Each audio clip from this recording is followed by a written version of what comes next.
Boa tarde a todos. É um prazer estar aqui com vocês. Obrigado aí pela essa importante plateia aí para a gente bater um papo. O painel aqui, como foi falado, ele terá o foco aqui no sentido de nós discutirmos um pouquinho sobre o futuro dos serviços financeiros e a tokenização da economia, né? Os debatedores, como foi apresentado, nós temos aqui debatedores bem preparados aí sobre o assunto. Foi uma construção a quatro mãos do tema desse painel. E a dinâmica aqui vai ser uma dinâmica aberta. Na verdade, nós vamos discutir, debater como se fosse uma mesa redonda. Eu queria dar uma contextualização aqui antes de passar a palavra para os nossos painelistas, né, no sentido da gente exatamente esquentar um pouco esse contexto, principalmente aí da evolução e o futuro dos serviços financeiros. Bom, não é mais novidade nenhuma que o setor financeiro de pagamentos vem passando aí por uma série de transformações essas extremamente relevantes. Seja do lado de novos entrantes, né, aí nós temos os bancos digitais, que passam a ter uma relevância importante na nova economia que está se formando, seja a questão das instituições de pagamentos, as carteiras digitais, que cada vez mais estão se transformando em instituições financeiras, se aproximando do contexto de uma oferta completa. Nós temos aí diversas modalidades de fintechs, techfins e agora mais recentemente, inclusive, os iniciadores de pagamentos, ITPs, em função da nova regulação. De um outro lado, nós temos uma série de inovações acontecendo na parte de produtos e soluções a serem ofertadas, né? A inclusão financeira é evidente nesses últimos 5 anos, principalmente. A transformação do Pix como solução de pagamentos instantâneos ou de transferências instantâneas é, na verdade, inegável, né? A digitalização dos negócios de cartões também tem sido muito relevante, tanto na pandemia quanto no pós-pandemia. E os números vão mostrar um pouquinho isso aí, a gente vai conversar com o Stannis sobre isso aí. E nós temos, por fim, o lado da infraestrutura interoperável, ou da infraestrutura que está sendo montada no sistema financeiro, que envolve toda essa questão de pagamentos instantâneos. Eu gosto de falar muito que pagamentos instantâneos é mais uma infraestrutura que foi montada no Brasil e o Pix, na verdade, é um produto dessa infraestrutura. Nós vamos ver uma série de outras transformações acontecendo a partir de toda essa integração de pagamentos instantâneos. A própria integração do Open Finance, também, que é um trabalho gigantesco que está sendo feito por todas as instituições financeiras e certamente vai trazer uma série de outras inovações. Enfim, as mudanças elas são muito claras, principalmente nesses 3 pilares, né? E é lógico que parece evidente para todos nós que o consumidor mudou, a tecnologia evoluiu sensivelmente nos últimos anos e a regulação ampliou também de forma muito profunda o seu escopo de atuação, trazendo, enfim, e criando uma nova dinâmica competitiva no mercado financeiro. No entanto, o que a gente gostaria de falar mais profundamente, né, que eu acredito que tem toda a relação com tudo que está sendo discutido aqui no âmbito da FEBRABAN-TEC, é que agora, mais recentemente, nós estamos vendo a possibilidade de uma nova onda de mudanças, né? Uma sobreposta, inclusive, a todas essas mudanças que estão acontecendo e que eu citei agora no sistema financeiro. Eu, particularmente, tenho 36 anos de atuação no sistema financeiro e nunca vi mudanças tão sobrepostas uma à outra, tão próximas e tão profundas, que estão trazendo transformações tão relevantes numa velocidade impressionante. E esse novo momento, ele começa a se desenhar a partir da combinação. Essa nova onda sobreposta à onda anterior começa a se formar a partir da combinação de algumas novas tecnologias, né? Principalmente a questão das redes 5G, elas vão sim afetar sensivelmente, na nossa opinião, o sistema financeiro. O uso intensivo da inteligência artificial, acredito que o que nós vivemos para trás foi só o início, só a ponta do iceberg do que a inteligência artificial vai trazer na oferta de serviços financeiros. E, por fim, as plataformas baseadas em blockchain, que é uma coisa nova, está sendo bastante discutida aqui no evento e que realmente também certamente trará algumas transformações importantes.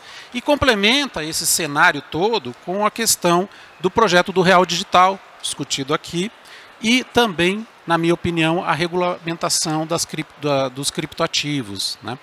Das instituições que vão trabalhar com criptoativos, que é o projeto de lei 4401, foi votado no Senado, volta para a Câmara e nós temos uma expectativa muito relevante no âmbito da FEBRABAN de realmente ele ser aprovado ainda esse ano. E ele vai trazer uma série de questões importantes, não é só para as corretoras de criptomoedas, e sim vai trazer uma transformação muito maior.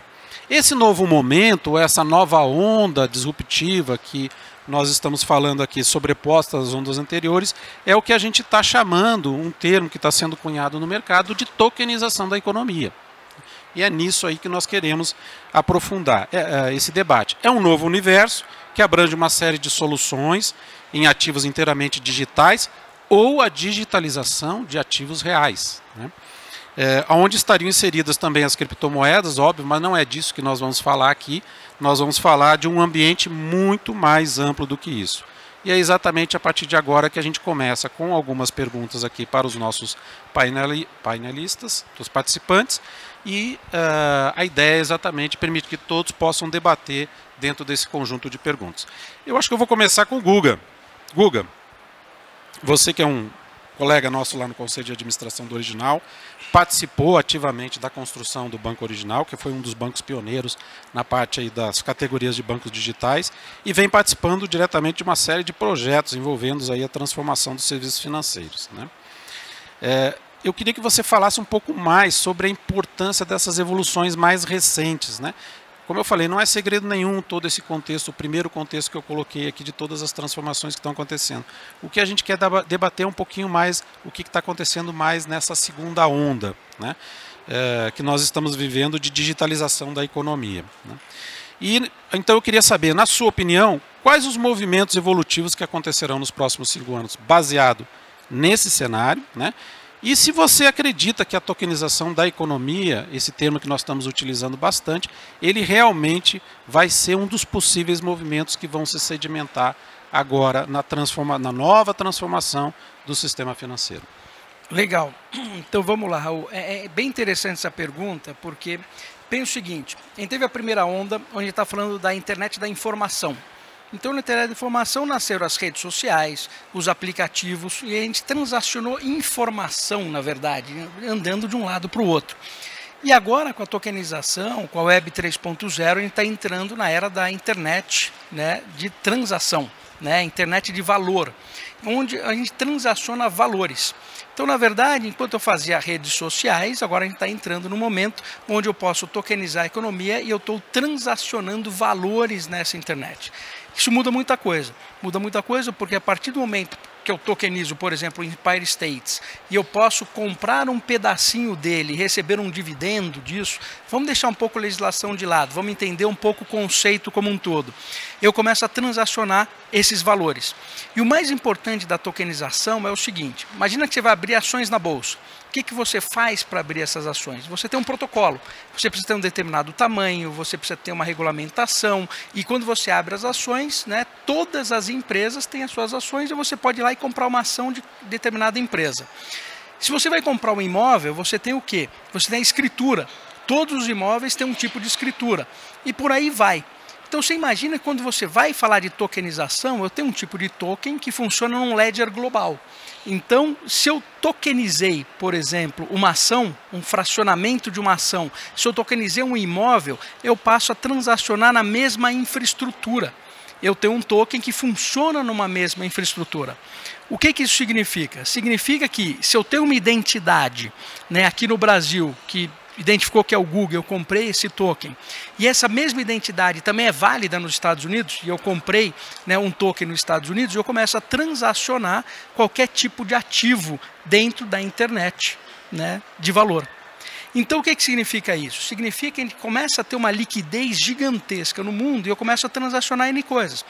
É muito fácil eu falar de um ativo físico, porque você vê, está aqui esse imóvel, e esse imóvel transaciona um pedaço dele. E aí quando a gente começa a entrar nos ativos digitais, eu também tenho isso em ativos digitais. Quando a gente começa a falar, por exemplo, em DeFi, né, onde eu estou transacionando, por exemplo, um contrato inteligente de um empréstimo, né, eu também é um ativo digital. A partir do momento que ele está na mesma infraestrutura, né, e está usando o mesmo padrão, opa, eu começo a comparar essas coisas todas. Então, o que a gente começa a imaginar?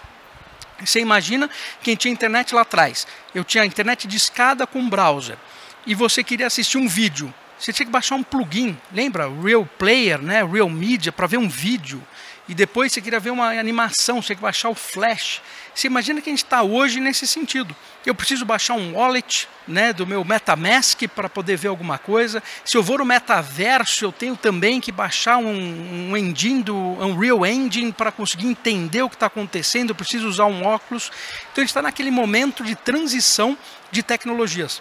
Então, essa transição de tecnologias, no momento que a gente começa a ter tudo isso acontecendo num lugar só, e aí o 5G é um grande catalisador disso, porque você começa a ter internet rápida acontecendo também no seu celular e ao redor de tudo isso, você começa a ver o quê? Essas tecnologias entrando, né? E aí ela começa a abraçar o que você tem em volta e a internet de valor começa a acontecer. E aí, obviamente, que você tem um empurrão gigantesco quando um governo lança, por exemplo, a sua moeda. Né? Um CBDC digital, ele simplesmente catalisa tudo isso. Porque eu começo a fazer os paralelos que eu uso essa moeda, por exemplo, para trocar por um ativo digital e isso acontece em tempo real. Então, o que a gente pode esperar dos próximos tempos? Que essa padronização nesse grande ledger comece a acontecer com diferentes ativos.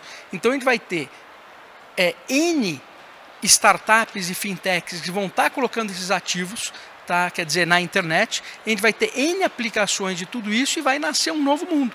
Né? Quer dizer, você constrói alguma coisa literalmente para o mundo. Então, a competição é muito maior, as implicações são muito maiores, e aí a gente vai ver, né, um mundo completamente diferente. Muito legal, muito legal. Eu acho que realmente isso aí fortalece o ponto de que isso invariavelmente vai afetar o sistema financeiro. Não tem como, toda essa transformação não afetar. Mas eu queria passar a palavra para o Stanis, né?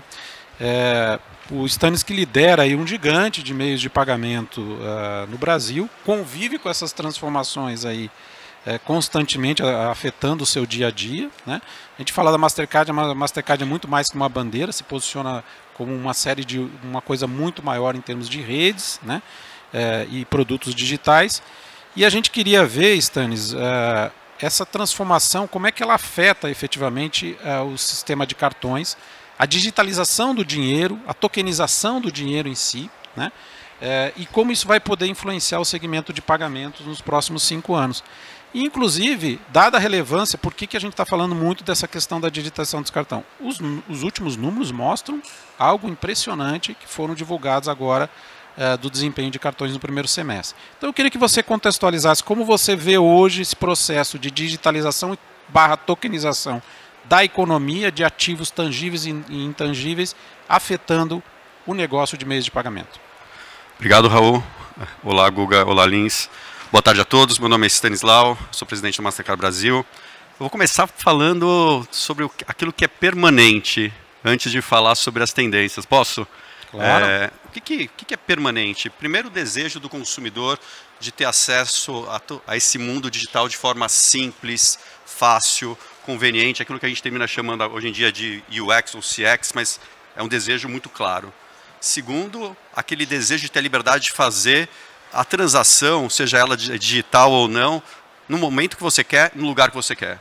E o terceiro, que tudo isso ocorra de uma forma extremamente segura. E segurança que transcende a questão financeira e passa por outros eixos. Passa pelo eixo de como o meu dado é utilizado, passa pelo eixo de se a empresa com a qual estou transacionando é uma empresa que se preocupa com ESG, se preocupa com outros temas. Então, é um tema cada vez mais amplo. Quando a gente olha esses 3 eixos e vê um pouco o que aconteceu no presente, a gente vê primeiro, acho que você comentou essa variável, o e-commerce desde 2019 vem crescendo a 2 dígitos altos, obviamente com um salto durante a pandemia, mas continuou crescendo.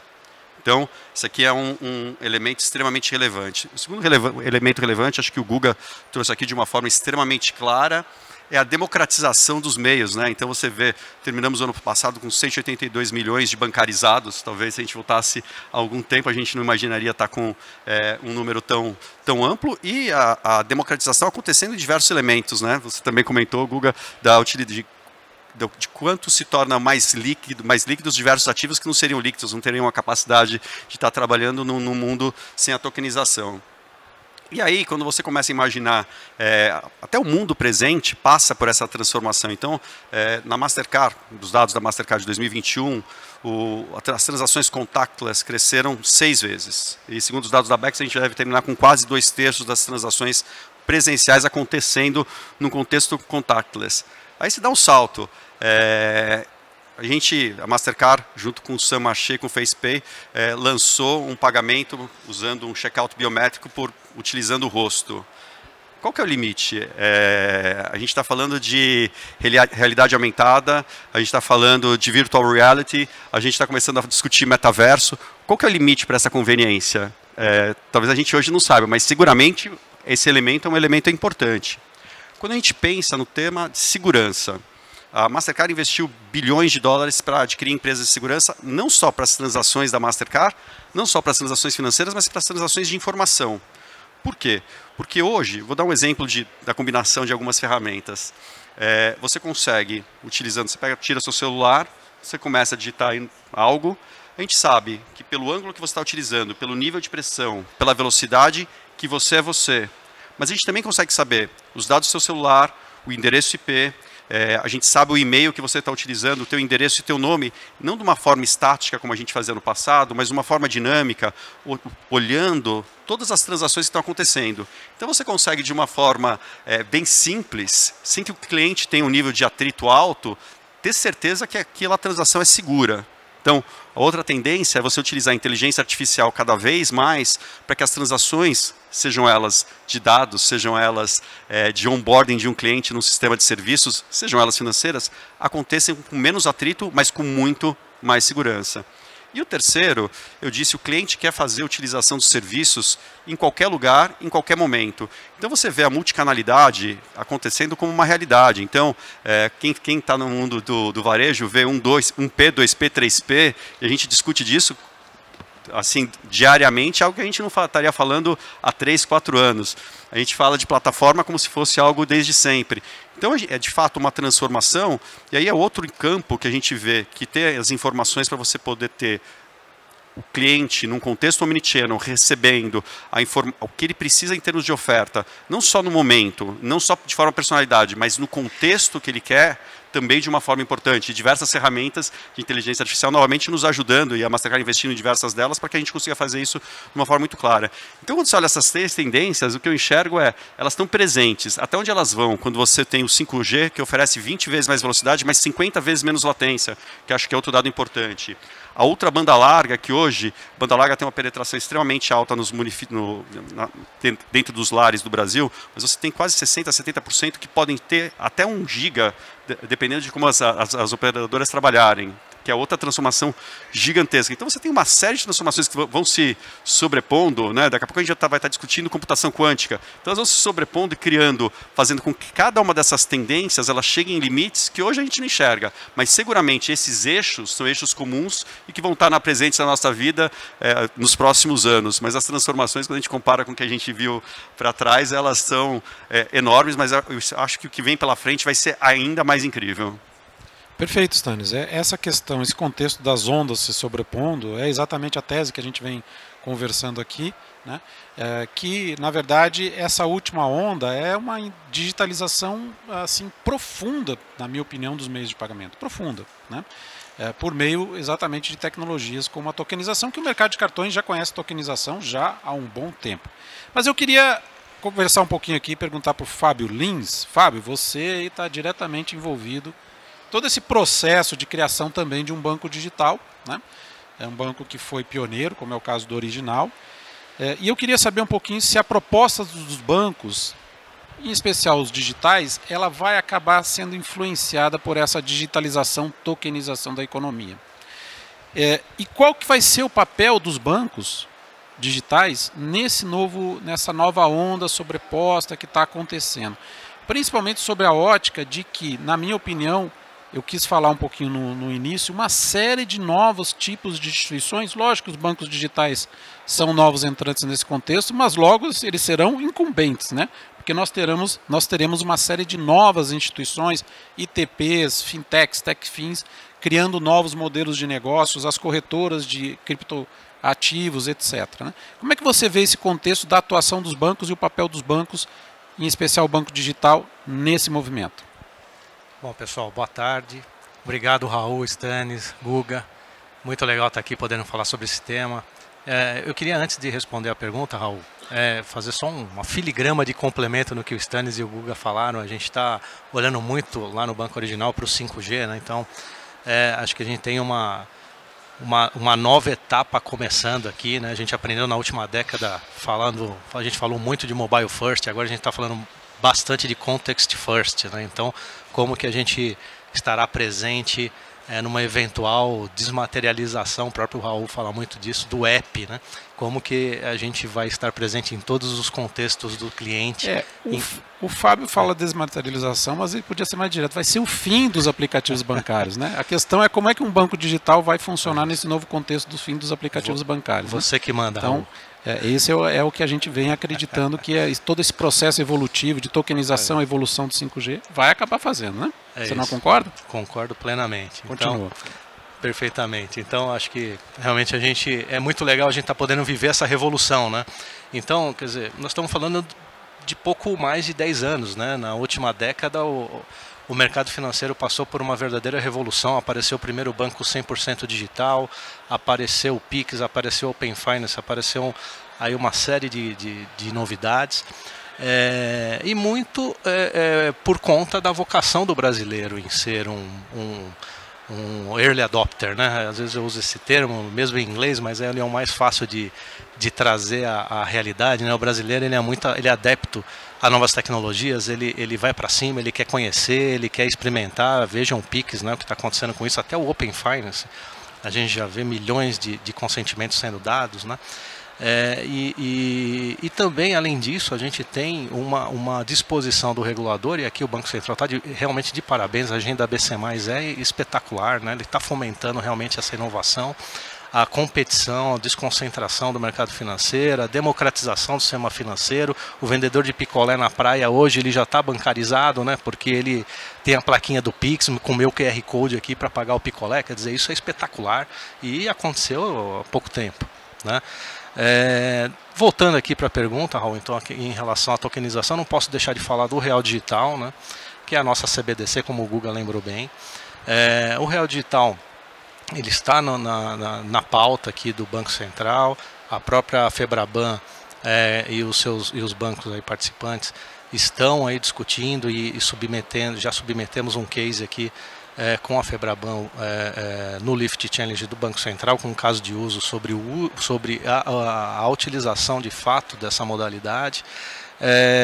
E aí o Real Digital ele vem como o principal benefício dele, né? Acho que o mais elementar benefício é diminuição aí do dinheiro físico, né? Então estamos falando aí de 7 bilhões de cédulas ainda em circular, apesar desse mercado estar não tem evoluído do ponto de vista de número, né? Ele deu uma parada, né? A Febraban, se você puder complementar, Fábio, a Febraban até divulgou recentemente uns números bastante interessantes, isso que você está falando.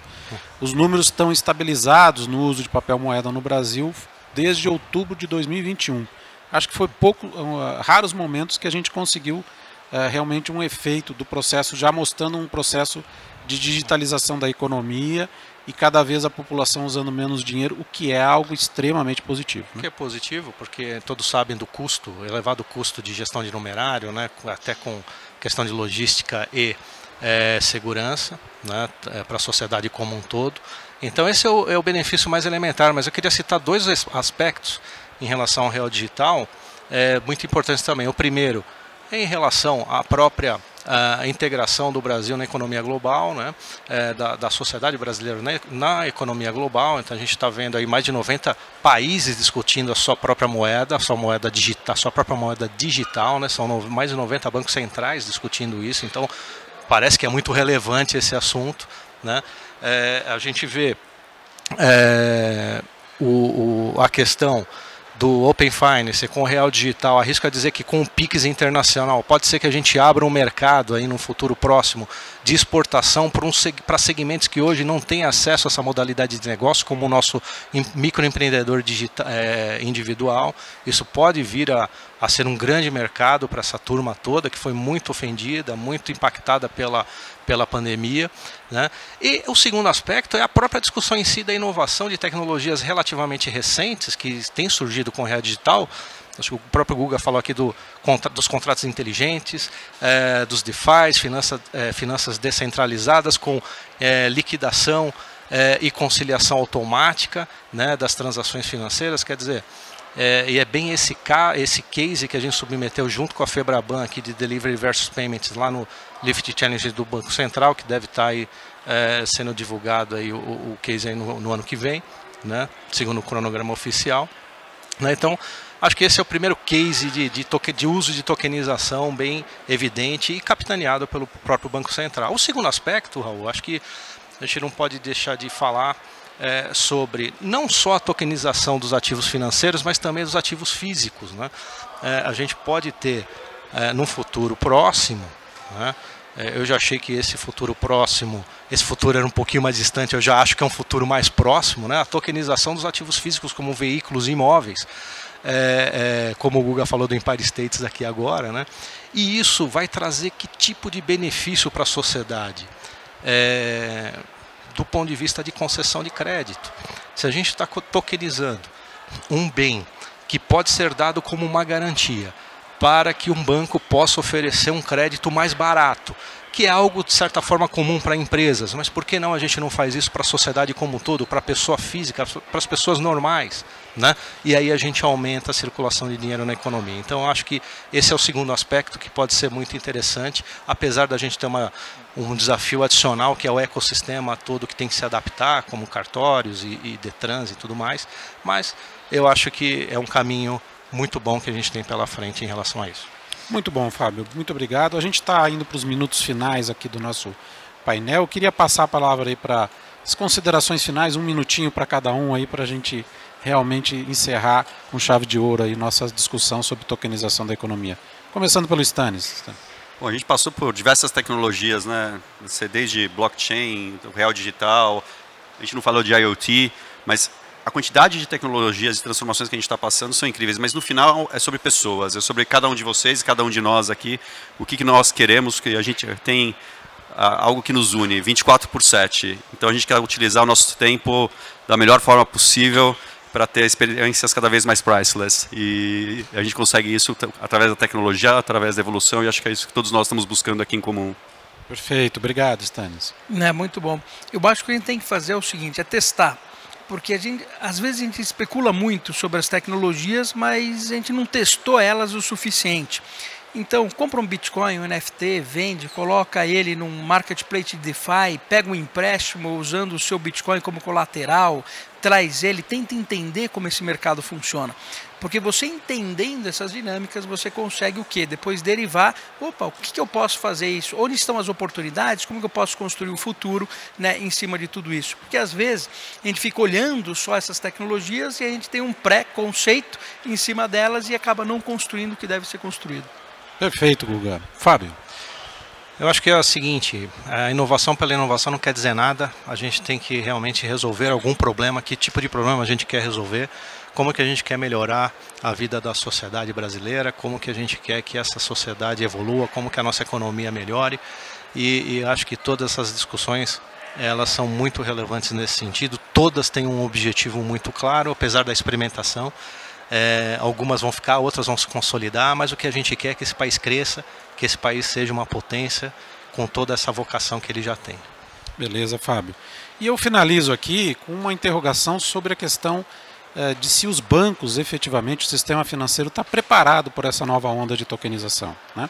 Eu participo do Comitê de Inovação e Tecnologia da Febraban e lá constantemente isso está na pauta de todas as nossas reuniões sobre os efeitos que a tokenização da economia e todas essas mudanças que vão acontecer de forma muito rápida e muito perto das mudanças recentes que a gente teve e como o sistema financeiro vai estar preparado exatamente para responder à altura. Bom, queria agradecer aqui, finalizamos o nosso tempo, muito obrigado a todos, acho que foi um ótimo debate.